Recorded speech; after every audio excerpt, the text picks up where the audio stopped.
You hear it before you see it.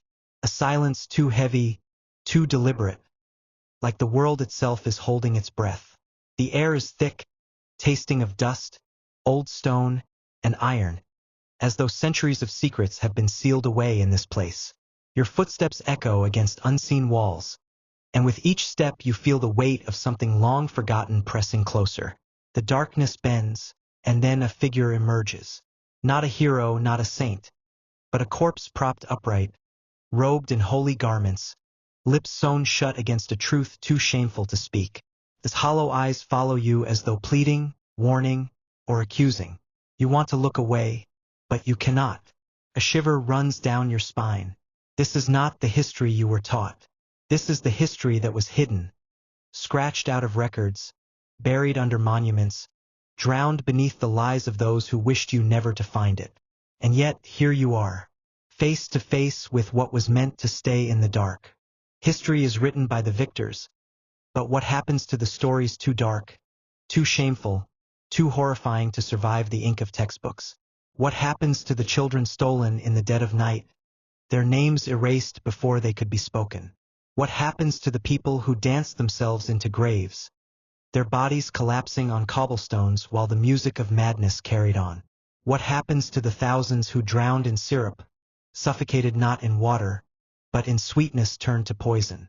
These stories were silenced because they reveal something unbearable, that civilization, for all its triumphs, has always walked hand in hand with horror. Tonight you will walk those paths. You will hear the screams that were never recorded. You will feel the cold breath of moments humanity chose to hide. 7 events. 7 shadows carved into time itself. 7 truths so disturbing, they were buried alive. Welcome to the stories that survived in whispers. Welcome to what history tried to erase. Welcome to Echoes of Time. The year is 1518. You stand in the sweltering summer heat of Strasbourg, a city alive with market chatter, church bells, and the rhythm of daily life. But as you turn a corner, you see something that should not be. A woman steps into the street. Her feet move quickly, sharply, not in joy but in compulsion. Her body jerks, her arms flail, her face locked between agony and ecstasy. At first, the townspeople laugh. Surely she has lost her senses, perhaps overcome by wine or spirit. But then another joins her, and another still. Within days, dozens are thrashing in the streets, their shoes worn down to leather strips, their bodies drenched in sweat, their eyes rolling back into their skulls. The cobblestones grow slick with blood as their feet split open, yet still they dance. No music plays, no festival drives them forward. It is movement without reason, a grotesque ballet that no one can stop. Priests declare it divine punishment. Physicians call it a fever of the blood. Some whisper of curses, of dark forces released upon the town. In desperation, the council orders musicians to play, hoping that structured song will bring order to the chaos. Instead, the fiddles and drums drive the dancers harder, faster, until exhaustion collapses them onto the ground. Many never rise again. Day after day, the city is haunted by the sound of bodies crashing to the earth, of lungs tearing with breath that will not come, of bones breaking under relentless convulsions. Mothers abandon their children to the madness. Husbands cradle wives who no longer recognize their names. And still, the dancing continues. What caused this nightmare? Was it ergot poisoning, the hallucinogenic mold that grows on damp rye? Was it mass hysteria, the mind infecting the body in a frenzy of despair? Or was it, as some still claim, a frenzy born of faith itself, an ecstatic devotion that slipped into torment? No answer was ever certain, and so the story was quietly buried. The church, embarrassed by its impotence. Physicians shamed by their failures. Strasbourg itself, unwilling to be remembered as the city that danced itself to death. But history remembers. And now, so do you. If the story already feels stranger than fiction, imagine what's still ahead. Don't just watch history pass you by. Join us here at Echoes of Time. Subscribe, and let's uncover the stories others fear to tell. Rome, 897 AD. You walk through the marble halls of the Lateran Palace, the air heavy with incense and rot. Torches flicker against the high stone walls, throwing shadows that seem to twist and move as though alive. The crowd presses in, bishops, priests, nobles, all gathered in a solemn assembly. But this is no ordinary trial. No living man sits before the court. At the center of the hall, upon a throne draped in crimson, sits a corpse. His skin is stretched tight and gray, lips drawn back to reveal blackened teeth. His hollow eye sockets stare into nothing, yet every man in the chamber feels their gaze upon him. This is Pope Formosus, dead for 7 months, exhumed from his grave, dressed again in the vestments of office. His skeletal fingers are curled around the holy scriptures, tied there with twine to prevent them from falling. Pope Stephen VI enters, his face twisted with rage, fear, and obsession. To him, Formosus is no longer a predecessor but a rival that must be destroyed, even in death. He points at the corpse as if it could answer, his voice booming with accusations. Usurper, heretic, unworthy of the seat of St. Peter. A deacon, trembling, is forced to act as Formosus' defense, speaking for a man whose lips will never move again. The trial is grotesque theater. The questions are shouted, the answers non-existent, the outcome inevitable. And then the verdict is delivered, guilty. The corpse is stripped of its robes, torn from the throne, the sacred garments ripped from its decaying flesh. 3 fingers, once raised in blessing, are severed.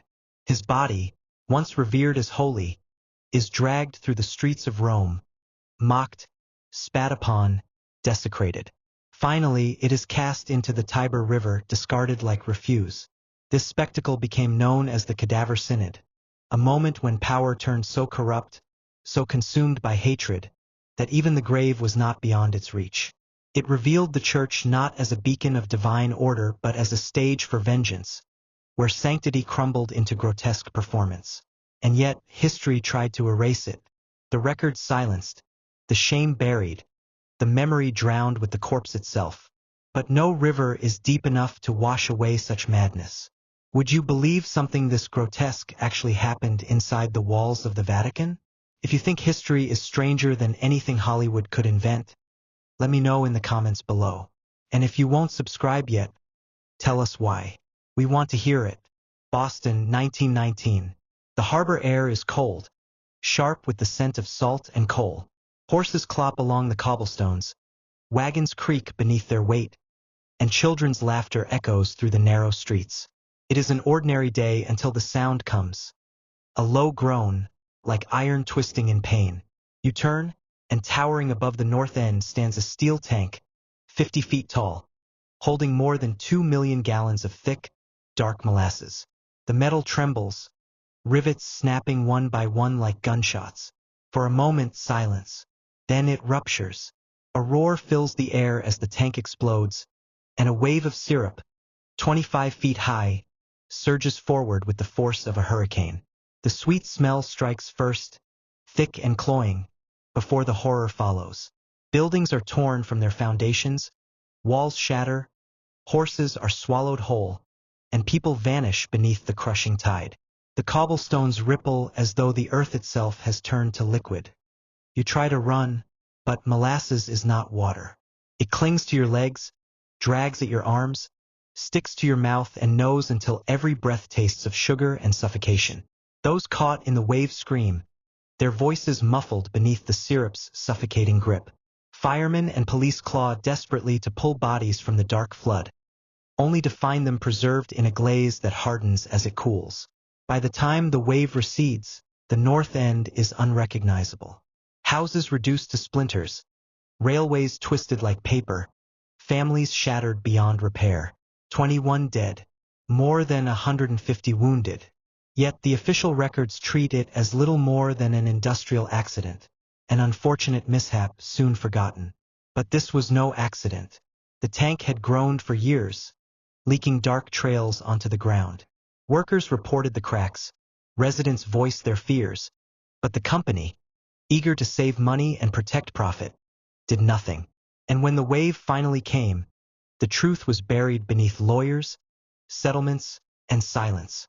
The Great Molasses Flood was more than a disaster. It was a warning, a reminder of how quickly human life can be crushed beneath the weight of greed, then erased by the power of those who write history. It's strange how disasters vanish from memory when money and power are at stake.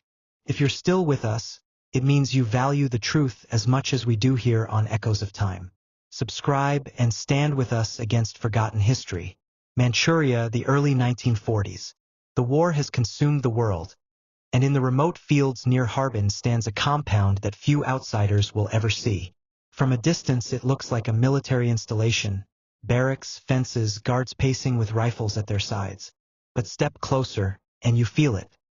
An atmosphere heavy with dread, where screams are swallowed by the cold wind before they can reach the villages beyond. This is Unit 731. Inside its gates, human beings are no longer seen as human. They are called logs, as if they were pieces of timber to be tested, used, and discarded. They arrive shackled, men and women, young and old, political prisoners, peasants, even children. Once inside, there is no return. You walk through the halls, the stench of antiseptic mixing with blood. Behind the doors, experiments are carried out with surgical precision, but without mercy. In one chamber, a man's arms are plunged into freezing water until the flesh turns white and stiff. The doctors wait until the ice fuses to his skin, then strike it with a hammer, listening to the crack of frozen bone. They record every detail, not to save lives, but to learn how best to destroy them. In another room, a prisoner is cut open alive. No anesthetic is given. Organs are removed one by one while doctors observe how long the body can endure. They call it vivisection, but it is dissection of the living science twisted into cruelty beyond imagination. Out in the fields, plague-infected fleas are bred by the millions. Ceramic bombs are filled with disease and dropped over villages, turning entire communities into laboratories of death. The sick stagger through the streets, their bodies consumed by fever, sores, and agony, unaware that they were chosen as test subjects in a war they never signed up to fight. The records of Unit 731 were nearly all destroyed when Japan surrendered. The compound was burned, the prisoners silenced. But the truth survived, whispered by the few who escaped, carried by the fragments of evidence that could not be erased. And then came the final betrayal. Those who ran these horrors were never brought to justice. Instead, their knowledge was traded to the world's powers, bought with promises of immunity. The science of death became currency. Justice was the price. Some stories make you question humanity itself. If you're hesitating to subscribe, I'll ask you this. Who else will keep these memories alive if not us? Join Echoes of Time, or at least tell us in the comments why you refuse. Spain, the 1930s. Civil war tears the country apart, and with the rise of Franco's dictatorship comes a new and quieter kind of cruelty. One that does not strike with guns or bombs, but with silence, deception, and stolen bloodlines. You stand in a dim hospital ward, the air heavy with disinfectant and grief. Mothers lie weak from childbirth, their arms reaching desperately for the infants they have not been allowed to hold. A nurse enters, her voice clipped, her eyes avoiding theirs. She delivers the news coldly. Your child is dead. There is no body, no explanation. Just a coffin nailed shut, sometimes weighted with stones, sometimes filled with nothing at all. The mothers weep, clutching at empty blankets, while somewhere in another room, their babies are carried away. The infants are not dead. They are taken from the arms of political prisoners, from unmarried mothers judged as unfit, from poor families deemed undesirable. They are sold or handed to families loyal to the regime, families chosen not for love, but for ideology. A child of a dissenter becomes the child of a supporter. Blood is rewritten, heritage erased, identity stolen before it could even be known. For decades the practice continues quietly, systematically. Birth records are falsified, priests and doctors collude, and entire generations grow up believing they belong to parents who are not their own. It is estimated that over 300,000 children were taken, 300,000 lives built on lies. Imagine being one of them. Imagine growing old, your memories bound to a family you trusted, only to learn one day that your entire life was constructed on theft. Imagine being a mother who never stopped searching, who kept birthdays alive in her heart, who carried a grief no one believed. The truth began to surface only after Franco's death, as whispers grew into confessions, and records too carefully hidden began to emerge. Children now grown came forward, seeking answers. Some were reunited, but many more were left with questions that can never be answered. Who were their real parents? Why were they taken? And why did the world look away for so long? This was not war. This was not chaos. This was deliberate. A theft of identity sanctioned by a government, supported by institutions meant to protect. And though the world now knows, the pain remains. Imagine learning your entire life was built on a lie. If this breaks your heart, let it move your hand too. Hit subscribe, so these stories are never lost again. Beneath the glittering streets of Paris lies a world the city prefers you forget. The catacombs, carved from ancient quarries, became the answer to a crisis of the dead. By the 18th century, cemeteries had swelled with unburied corpses, their decay seeping into water supplies, their stench choking entire districts. So the authorities made a decision both practical and terrifying. The bones of millions would be uprooted and carried, night after night, into the yawning caverns beneath the city. Picture the scene. Long processions of carts rattling through the streets under the cover of darkness. Lanterns swinging, priests muttering blessings, piles of skulls and femurs stacked like firewood, disappearing into tunnels where air grew damp and silence grew oppressive. Over time, these bones were not simply stored, they were arranged. Walls of skulls staring outward, corridors lined with tibias, arches built from ribs. Death itself had been sculpted into an underground labyrinth. But the story does not end with necessity. In the centuries that followed, the catacombs became something more sinister.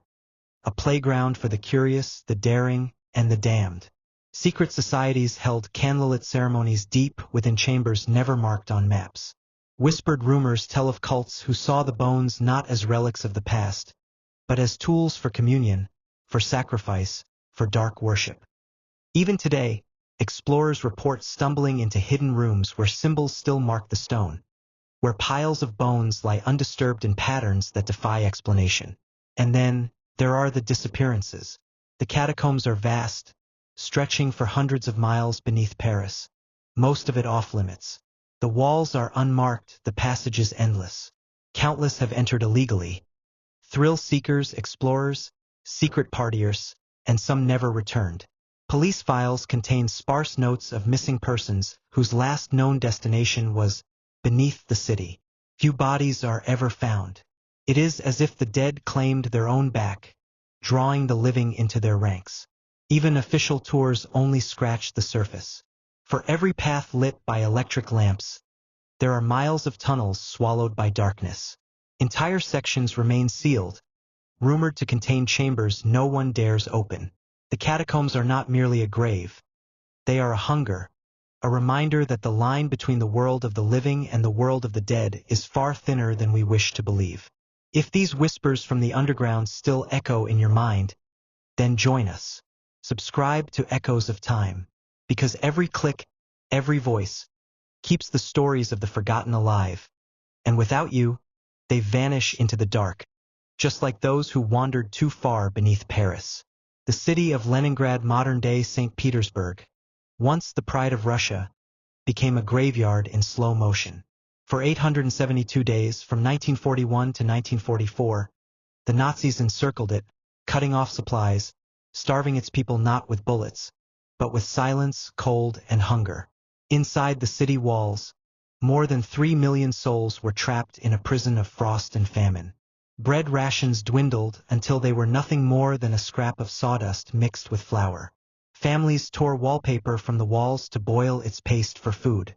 They slaughtered pets, traded heirlooms for crumbs, gnawed on leather belts to trick their bodies into believing they had eaten. But hunger is not patient. Hunger gnaws at morality until there is nothing left but survival. And in the darkest corners of Leningrad, neighbors began to vanish. A mother might step outside to fetch water, and not return. A child might be sent to gather wood, and never be seen again. Whispers traveled faster than the icy wind, that human flesh had become the last meal of the desperate. Police archives, unsealed decades later, revealed cases of cannibalism quietly investigated, quietly suppressed. Mothers arrested for cooking the bodies of their own children. Strangers discovered carving meat in dark basements. But the Soviet state had its narrative to protect, of resilience, of unbreakable strength against the Nazi war machine. To admit cannibalism would be to tarnish the heroism, to stain the myth of victory. So the truth was smothered. Reports were censored, evidence buried, voices silenced. And yet the bones of those who starved, those who were eaten, those who vanished without record, still lie beneath the city's frozen soil. Unnamed, unmarked, but never forgotten. History is not always noble. Sometimes it is unbearable. If you've stayed with me through this shadow of human suffering, let your voice matter. Subscribe to Echoes of Time and help carry the weight of these stories, because silence is how they vanish. History has no mercy. Its shadows are patient, waiting centuries if they must, before slipping back into the light. What is buried beneath stone, sealed behind silence, or censored by pride always finds a way to echo back. The 7 events you've just heard are not relics meant to frighten children. They are mirrors. They show us the lengths humans will go when pushed by power, fear, hunger, or greed. They show us that beneath every crown, every flag, every monument, there are bones and stories that polite society would rather forget. From stolen children who grew up in lives not their own, to catacombs where the dead still whisper beneath a city that laughs above, to starving families who broke the ultimate taboo just to live one more day. These are not tales of the past. They are lessons. And if history teaches anything, it's that silence is never protection. It is only delay. So ask yourself, which of these echoes struck you deepest? Was it the cold hunger of Leningrad, where morality starved before flesh? Was it the quiet theft of generations in Spain, where family itself became a weapon? Or was it the catacombs, the reminder that the dead are never as far from the living as we like to believe? Tell me in the comments below, which of these haunted you the most? And if you've resisted subscribing until now, I ask you why. Perhaps because you fear the weight of history pressing closer. But those who dare to stay, those who choose to join Echoes of Time tonight, welcome to a circle that never forgets. Because here, the past is never past. It breathes, it lingers, it waits, and together we listen,